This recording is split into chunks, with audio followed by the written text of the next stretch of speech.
Hello and welcome back to Kaizen classes.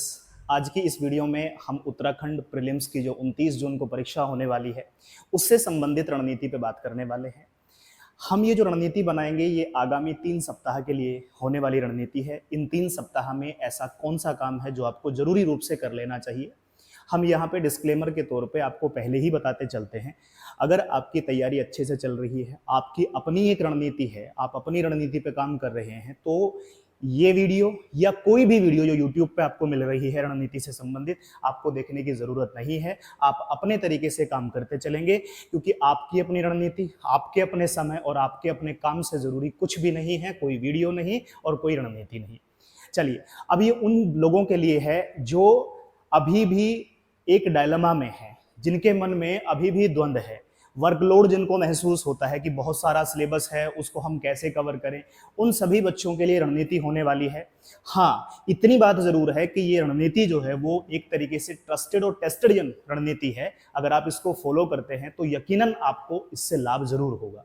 इस रणनीति में हम जो बात करेंगे, ये रणनीति बेसिकली एक रिवीजन की रणनीति है, एक रिवीजन स्ट्रेटजी है जिस पे हम बात करने वाले हैं। यानी यहाँ पर उन बच्चों के लिए ज्यादा चीजें नहीं मिलेंगी जो अब इन 3 सप्ताह में सोच रहे हैं कि अब से हम तैयारी शुरुआत करें और हम प्री को क्रैक कर जाए।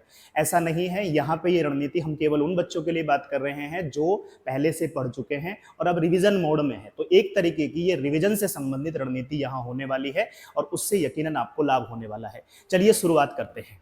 जैसा कि हम जानते हैं कि हमारा जो सेगमेंट वहां पे हमें देखने को मिलता है, उसमें हम पहले उसको बांट लेते हैं।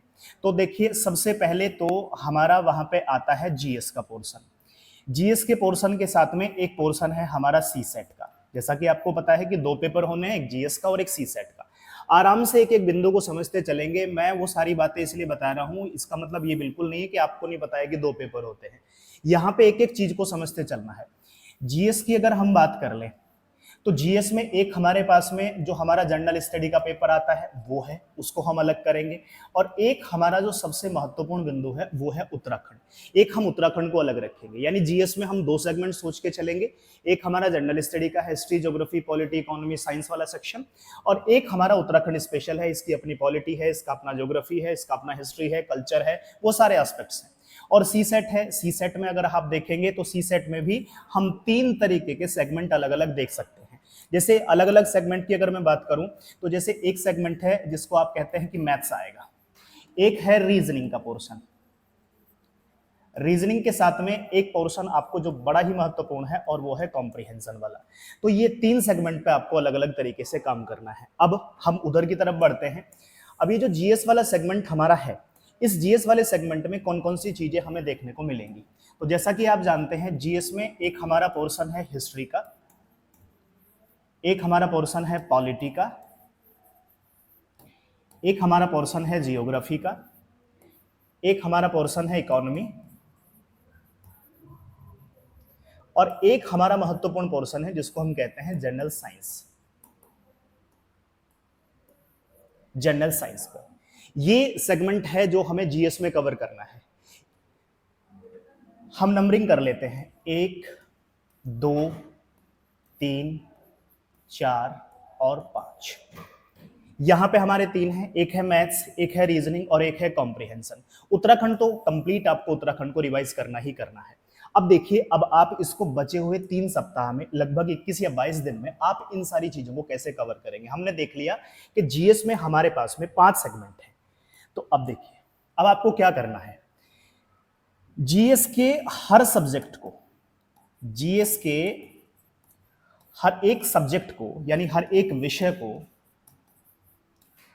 आपको 4 दिन देने हैं।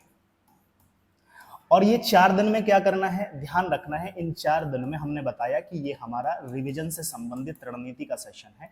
तो आपको अब रिवीजन के लिए सारी बातें बताई जाएंगी।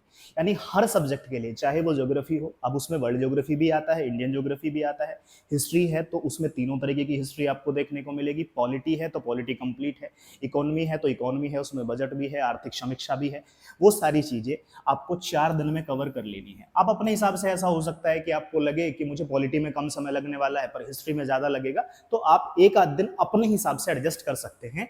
हम यहाँ एक मोटा मोटा ओवरव्यू ले लेते हैं। 4 दिन आपको प्रत्येक सब्जेक्ट को देने हैं। इस तरीके से आप लगभग 20 दिन में अपना जीएस वाला स्टैटिक पोर्शन रिवाइज कर जाएंगे। ठीक है, अब यहां पे हम ज्यादा बात नहीं करेंगे, इन 15-20 मिनट में हम सारी चीजें समझ जाएंगे। रणनीति कोई बहुत बारीक नहीं है, रणनीति होती है कि बस आपको एक दिशा मिल जाए कि आपको क्या कर लेना चाहिए।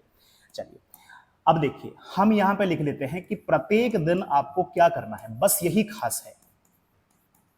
प्रत्येक दिन का काम आपको जो अगले 3 सप्ताह तक हर एक दिन जो करना है उसके ऊपर बात कर लेते हैं। आपको 4 से 5 सेगमेंट पर यहां पे डेली बेसिस पे काम करना है। कौन कौन से काम है? सबसे पहले तो है आपको जो जनरल स्टडी का पोर्शन है, जिसमें हमने आपके 5 सब्जेक्ट मेनली बताए, उनको रिवाइज करना है डेली बेसिस पर। रिवाइज करते चलना है, हर रोज एक सब्जेक्ट आप लेंगे और उस सब्जेक्ट के साथ में आप रिवीजन करेंगे। 4 दिन मिल रहे हैं एक सब्जेक्ट को, 4 दिन में रिवाइज करेंगे। तो ये डेली बेसिस पे आपको रखना है अपने शेड्यूल में। डेली आपको ये रखना ही रखना है कि मुझे जनरल स्टडी को, उसका जो स्टैटिक पोर्शन है उसको रिवाइज करना है। दूसरा काम, ये पहला काम हुआ। दूसरा काम जो आपको डेली बेसिस पे करना है वो है उत्तराखंड स्पेशल का रिवीजन। इसका रिवीजन करना है, इसको रिवाइज करना है डेली बेसिस पर। आप एक एक सेगमेंट को पकड़िए, जिस दिन आप वहां पे ज्योग्राफी कर रहे हैं उसी दिन में आप उत्तराखंड की ज्योग्राफी साथ में उसको रिवीजन पे लगा लीजिए। जिस दिन आप वहां का पॉलिटी पढ़ रहे हैं, यहाँ के पॉलिटी को आप रिवीजन पे लगा दीजिए। अच्छा रहेगा कि जब आप वहां पे संसद पढ़ रहे हैं, वहां पे आप विधानसभा पढ़ रहे हैं, उसी समय आप उत्तराखंड की विधानसभा, उसकी सीटें, उसका आरक्षण, वहां पे किस किस तरीके का मंत्रिमंडल बनता है, कितने लोग हो सकते हैं, वो सारी चीजें आप अपनी यहाँ पे साथ के साथ रिवाइज कर लीजिए। इससे फायदा ये होता है कि आपको कम समय लगेगा और अभी आपने वो चीज जीएस में पढ़ी थी, सेम उसको अप्लाई कर पाएंगे उत्तराखंड में। तो ये चीजें आपको बड़ी हेल्प करेंगी। अब तीसरे सेगमेंट की बात करें, तीसरा सेगमेंट है आपको बिल्कुल इग्नोर नहीं करना है, और वो सेगमेंट है सी सेट का। आपको डेली बेसिस पर सी सेट को रिवाइज करते हुए चलना है, क्योंकि सी सेट पिछले साल और उससे पिछले साल लगभग 2 सालों से आप अगर लगातार देखें, सी सेट का जो कठिनता का स्तर है वो आयोग लगातार उसको इंक्रीज कर रहा है, उसको बढ़ा रहा है। इसलिए आपको अपने स्तर पर इसकी तैयारी को, इसकी प्रैक्टिस को बढ़ा देना चाहिए। उसमें चाहे वो मैथ्स हो तो वो वाले टॉपिक आप सेलेक्ट कर लीजिए जहां से बार बार सवाल पूछे जा रहे हैं। उन टॉपिक्स को आपको अच्छे से रिवाइज करके जाना है। उसका बेसिक, उसका कॉन्सेप्ट आपको पता होना चाहिए। ऐसे ही रीजनिंग है, रीजनिंग तो लगभग सारी आपको कवर कर लेनी चाहिए। कॉम्प्रिहेंशन लगा के प्रैक्टिस करें, क्योंकि कॉम्प्रिहेंशन आपका समय ले सकता है और सारा खेल वहां टाइम मैनेजमेंट का होता है। ये बात आप अच्छे से समझते हैं। इसके बाद में अगर हम चौथे नंबर पर करें कि चौथा नंबर कौन सा है जो हमें डेली बेसिस पे करना है, चौथा काम कौन सा है, और वो है आपका, अगर हम कहें, करंट अफेयर्स। करंट अफेयर्स को आपको डेली बेसिस पे करना है, चाहे तो फिर वो आपका नेशनल या इंटरनेशनल हो, नेशनल या इंटरनेशनल हो, या फिर उत्तराखंड स्पेशल हो। ये दोनों के दोनों ही करंट अफेयर्स आपको डेली बेसिस पे करते चलने हैं। अगर आपने लगातार 1 साल 6 महीने का करंट अफेयर्स अपने स्तर पे नोट्स बनाए हैं तो आप उनको कर सकते हैं, या फिर आपने अभी कोई मैगजीन परचेज की है, उस मैगजीन से रिवीजन करिए। बट कम से कम 1 साल का करके जाना है। अगर आप जितना ज्यादा कर सकते हैं उतना ज्यादा जाएं। मुझसे पूछेंगे कि क्या कर लेना चाहिए, तो 2 साल कम से कम करके जाइए, क्योंकि सवाल तो 2014 से भी पूछे जा रहे हैं, पर इतना सारा अब इतने समय में नहीं हो सकता है। पर कम से कम 1 साल, 1.5 साल, 2 साल इतना तो आपको करके जाना चाहिए। तो ये भी आप डेली बेसिस पे करेंगे। इस डेली बेसिस पे करने का क्या मतलब है? करंट अफेयर्स के साथ में बिल्कुल मैथ्स जैसा लॉजिक लगता है। अगर आपको करंट अफेयर्स में चीजें पता है तो आपको वहां पे सोचना नहीं पड़ता, तुरंत से आप टिक करके चले जाते हैं। तो इसमें क्या होता है, नंबर आराम से आपको मिल जाते हैं। जैसे ही आपने टिक किया तो आप जोड़ सकते हैं कि मुझे यहां से सारी चीजें, मेरे आंसर ठीक होंगे। आपका डेली बेसिस का आखिरी और 5वें नंबर का जो काम है वो है PYQ। जितना ज्यादा आप पिछले सालों के पेपर लगाएंगे, उनमें जो सवाल आए हुए हैं हर एक सेगमेंट से, अच्छा रहेगा कि आप जब इन PYQs को लगाने जाएं तो उसी सब्जेक्ट का PYQ सॉल्व कर लें जिस सब्जेक्ट का आज आपने रिवीजन किया था, जिस सब्जेक्ट का आपने उत्तराखंड में रिवीजन किया था, उसी का PYQ आप लगा लें। जीएस में भी, सी सेट में भी सेम काम करें। अब ध्यान रखना है, PYQ का इंपोर्टेंस मैं आपको बताता हूं। हर एक आयोग का, उत्तराखंड की बात नहीं है, मैं पूरे के पूरे पीसीएस के उसकी बात बता रहा हूँ, हर एक स्टेट के आयोग का अपना एक सेट पैटर्न होता है। पैटर्न क्या होता है कि आयोग जिस तरीके से सवालों को मोड़ करके पूछता है, जिस सेगमेंट से ज्यादा सवाल पूछता है, लगभग उसी पैटर्न को फॉलो करते हुए चलता है। हाँ, सवालों को पूछने का तरीका जरूर बदल सकता है, पर सवाल वहीं से बनते हैं लगभग लगभग। एक दो सवाल, चार सवाल वो आगे पीछे हो सकता है, पर ज्यादातर चीजें अगर आप देखेंगे तो लगभग आपको वहीं से देखने को मिलेंगी। ऐसे में फायदा ये है कि जब आप आयोग के पूछे गए सवालों को लगातार सॉल्व करते जाते हैं तो आपके मन में भी एक पैटर्न बैठ जाता है कि आयोग किस तरीके के आंसर को ठीक मानता है। अच्छा, आयोग जब इस तरीके का ऑप्शन बनाता है तो उसमें क्या पॉसिबिलिटी रहती है कि ये आंसर ठीक हो जाएगा। जो बच्चा इसको सॉल्व करता है वो मेरी बात के मर्म को ढंग से समझ सकता है कि पीवाईक्यू की क्या इंपॉर्टेंस है। अगर आप मुझसे पूछे कि मेरे पास बहुत समय नहीं है, मेरे पास तो बहुत कम समय है और मुझे भी क्रैक करना है, तो मैं कहूंगा पीवाईक्यू के माध्यम से आप रिवीजन कर लीजिए। ऊपर के सेगमेंट को अगर आप स्किप करना चाहें कर दीजिए, पर पीवाईक्यू लगाइए।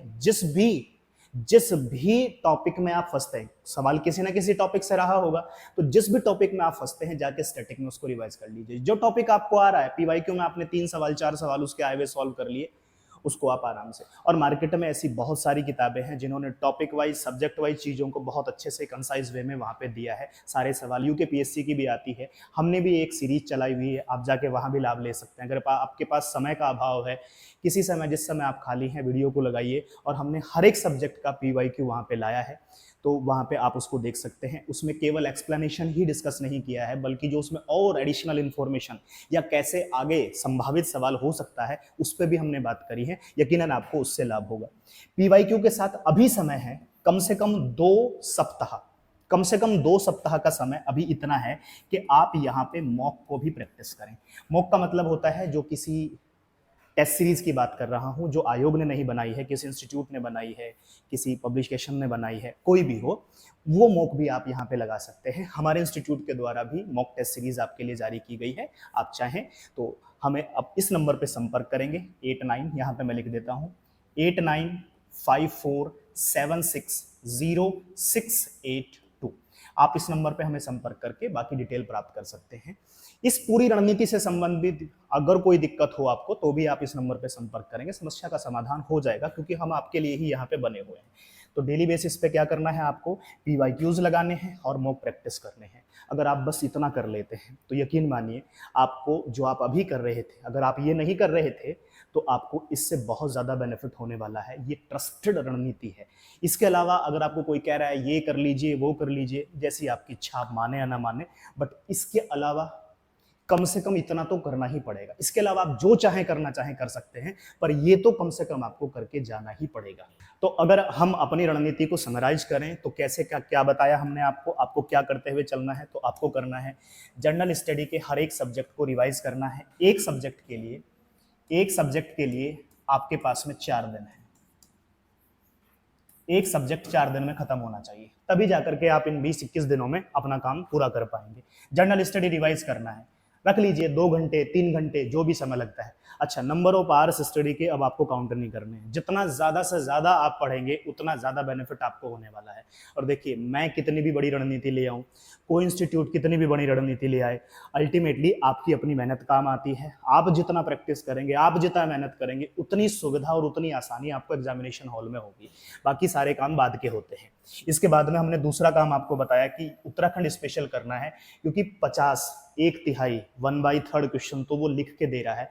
आपको 55-56 सवाल वहां पे देखने को मिलेंगे, तो ये अपने आप में एक अच्छा खासा वेटेज रखता है। तो उत्तराखंड स्पेशल को अगर आपका कोई segment like history, like polity, कोई भी सेगमेंट जो उत्तराखंड का कमजोर हो, उसको समय रहते ढंग से रिवाइज कर लीजिए।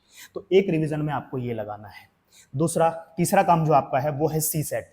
मैथ्स को, रीजनिंग को, कॉम्प्रिहेंशन को, उसको मल्टीपल टाइम प्रैक्टिस करेंगे।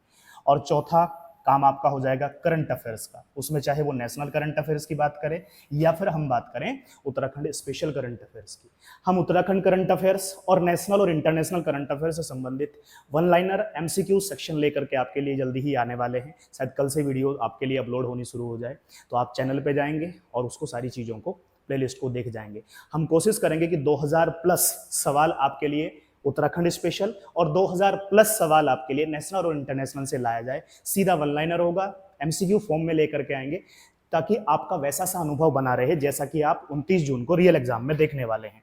और लास्ट और बड़ा ही महत्वपूर्ण काम आपको जो करना है वो है डेली बेसिस पर PYQ को सॉल्व करना, पिछले सालों के सवालों को सॉल्व करना सब्जेक्ट वाइज। और अगर कोई आप टेस्ट सीरीज लगाना चाहते हैं तो वो टेस्ट सीरीज भी आप लगा सकते हैं। हमने जैसे लोअर PCS के लिए पिछली बारी फ्री टेस्ट सीरीज चलाई थी, इस बारी भी हम डेली बेसिस पर 20 से 30 सवाल डेली बेसिस पर आपके लिए फ्री ऑफ कॉस्ट प्रोवाइड करा रहे हैं। साथ में हमारी एक पेड टेस्ट सीरीज भी आप चाहें तो वो भी मिनिमम रेट पे आपको मिलेगी, आप दोनों से जुड़ सकते हैं। अगर आप नहीं हैं इच्छुक के पेड करने के तो आप फ्री वाले इनिशिएटिव में जुड़ सकते हैं, नंबर आपके सामने लिखा हुआ है, इस नंबर से आप जुड़ेंगे। और बाकी कोई भी समस्या आपकी हो, कोई भी क्वेरी आपकी हो उत्तराखंड PCS प्री से संबंधित, आप इस नंबर पे कॉल कीजिए, हमारी टीम आपको यकीनन उस तरीके का सॉल्यूशन प्रोवाइड कराएगी जैसा कि आप चाहते हैं। तो आई होप आपको ये वीडियो हेल्पफुल रहेगी। चलिए मिलेंगे नेक्स्ट वीडियो में, तब तक के लिए धन्यवाद।